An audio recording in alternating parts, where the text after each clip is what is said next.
Are redundancies coming? Let's have a look. Hello everyone, Florian here, and welcome to another episode of HeiseSays. Grab your stein of coffee and let's have a look at this AAP article about redundancies.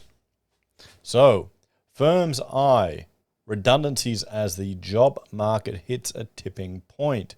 Are we going to start seeing more redundancies, everyone? This is the first step to the unemployment rate ticking up.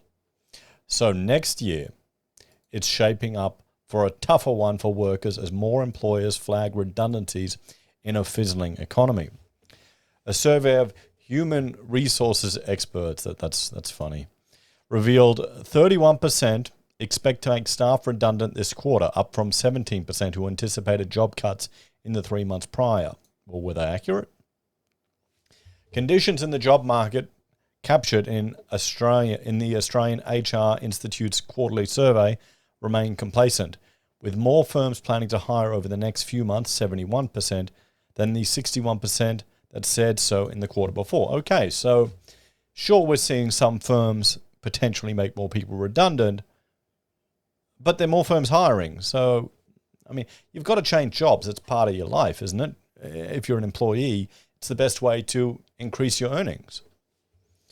HRI Chief Executive Sarah McCain-Bartlett said, there were a few reasons for the inconsistency across recruitment and redundancy intentions, including high turnover in critical jobs that needed filling.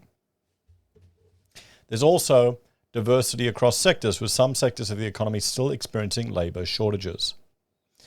She said, the conflicting findings suggest a turning point for the labour market. Either way, 2024 looks a more challenging year for employers and workers, she said.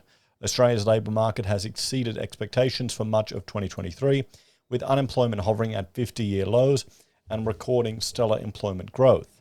Deloitte Access Economics is forecasting a weaker 2024 for the jobs market, with a drop-off in vacancy rates the first sign of trouble. David Rubens, lead author of a report into the labour market outlook, said there was evidence of an emerging tipping point. Recent job gains were driven by part-time workers. Average hours worked still sit well off its 2023 peak, and the underutilisation rates have been nudging upwards since the start of 23, he said. The economic group expects the 405,500 likely jobs gain for 2023 to ease to more like 75,000 in 24, before picking back up to 177,000 in 2025. While business conditions have been deteriorating, Mr. Rubin said, there had been fairly few job losses.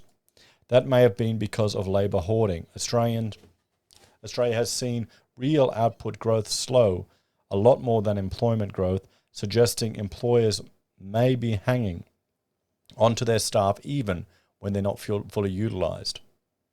This was a sensible strategy when conditions are expected to improve again. But if the downturn extends longer than thought, unemployment could take a double hit in the year ahead, he said. The local economy is still tracking towards a period of below-trend growth based on data points assembled by Westpac and Melbourne Institute on likely future economic performance. The 6-month annualised growth rate in the leading index fell further from below zero readings in October, making a 15th month in a row. Westpac senior economist Matthew Hassan said the leading index showed little change in the economy's subpar performance, and the low growth rut of 2023 will likely extend into 2024. Opposition finance spokeswoman Jane Hume said charities were experiencing record demand. We have consistently heard that the best thing the government can do to help take the burden off these charities and help families is to get inflation down, she said on Wednesday. She said this was the only way to take pressure off the Reserve Bank so it could stop lifting interest rates. Assistant Treasurer Stephen Jones said his government's restrained budget management, including banking more than 80% of new revenue, was helping the RBA beat inflation. Our job in Australia is to ensure we don't make a bad situation worse, which would make more pressure on the Reserve Bank to jack up rates, he told Sky News on Wednesday. So let's have a bit of a chat about this one. Well, there we go, everyone. frankly, it depends on what sector you're in, on if you're at risk of redundancies or not. As always, thanks for watching. Like, share, and subscribe, and I'll see you next time. Bye for now.